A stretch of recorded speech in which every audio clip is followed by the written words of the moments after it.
crains pas ce que tu rencontres dans ta vie.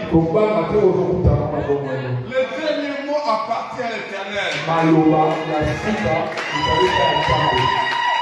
Le dernier mot appartient à l'Éternel. C'est pas aux sorciers de ta famille. C'est pas aux réunions qui font contre toi. Ce qui va commencer par au Kala. Le mal va commencer par la terre. Il mourra d'une mort naturelle.